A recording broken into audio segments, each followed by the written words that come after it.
Pardon my late arrival. I've just brought in subject J16-30. Subject J16-30, take a seat here. Shall we begin? If you must. Magic in the known world is something of a controversial subject.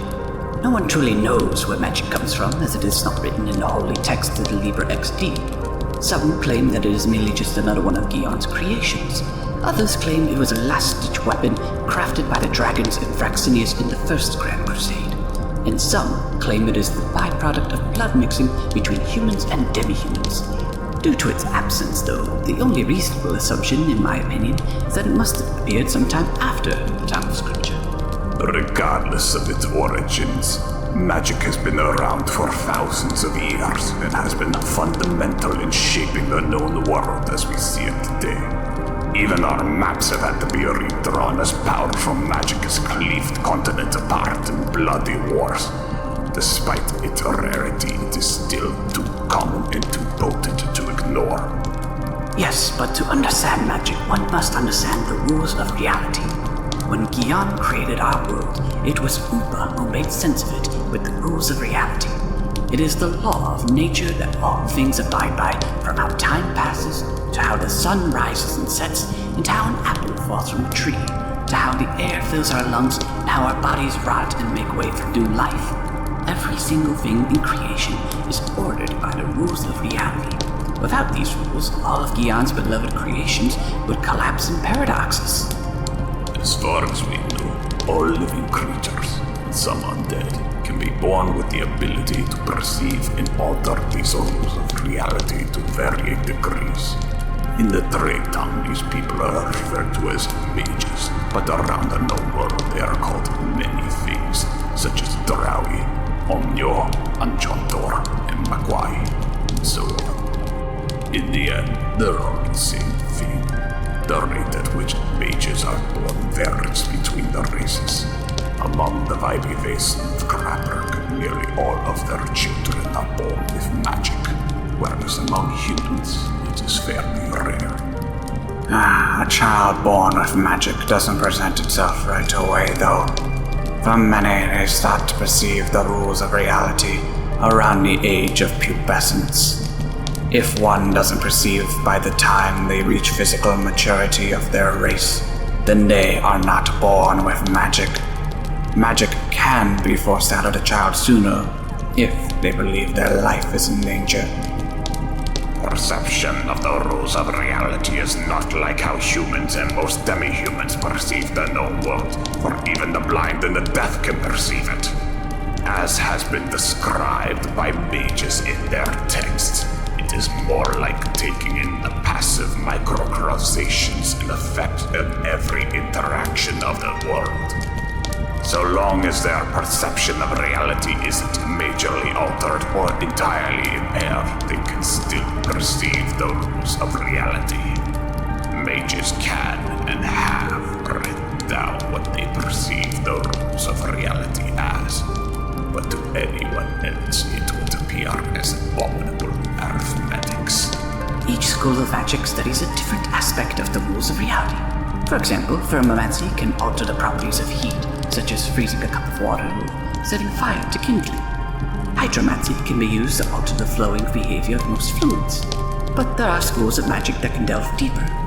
Although blood is made of water, its distinguishing properties, such as its ability to congeal, can be altered by the school of heliomancy. The differences between them can be best described as the differences between geometry and statistics. Both are math in essence, but require different schools of thought. One could theoretically move water with gravimancy, but to handle every single drop in a puddle would be too great a task, whereas the spell set in hydromancy is far more efficient in handling water. And by casting a spell, a magic user is altering the established mathematical rules of reality. But the rules of reality are self-correcting and do not like changes, and require a great degree of calculation, memorization, multitasking, and focus to get the rewrite around its protections to get the desired effect, and any such changes are never permanent. and only magic users are capable of such computation and at such a speed for it to be useful. The more astray from the rules of reality one wants to make it a spell, the more of a pushback the rules of reality will apply to try to return things to normal. This requires the magic user to strain themselves to counter the correction, and the more spells they cast and the more complex they make them, the more they will strain themselves.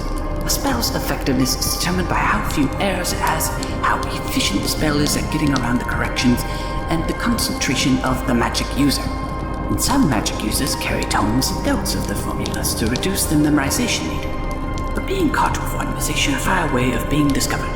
The intense focus and computation required for altering the rules of reality will take a toll on the magic user.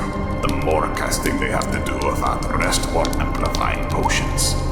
This toll starts with a mental fogging feeling, making it harder to focus on the spells as well as the increasing general confusion. It would be like trying to read a book as your vision gets progressively blurry. Then comes overheating in the head, and headaches which will progressively get worse and can cause nosebleeds. At this stage, a magic user can sometimes experience brain zaps as a means of their brain to alert them of the danger, or to snap them out of casting a spell by breaking their focus. If they continue to use magic from there and still have enough wits to cast a spell, then they can experience various brain damages, such as memory loss or death. The amount of casting a magic user can handle is dependent on how much of their spell they comprehend. For example, a master blacksmith will require less active thought in forging a sword than an apprentice would. A clear method of telling when a spell is being cast is a glowing ring or multiple rings under the feet of the caster. The brightness, color, shape, and design may vary depending on the skill, complexity, and the size of the alteration. But without exception, all spells will alert observers of magic being used.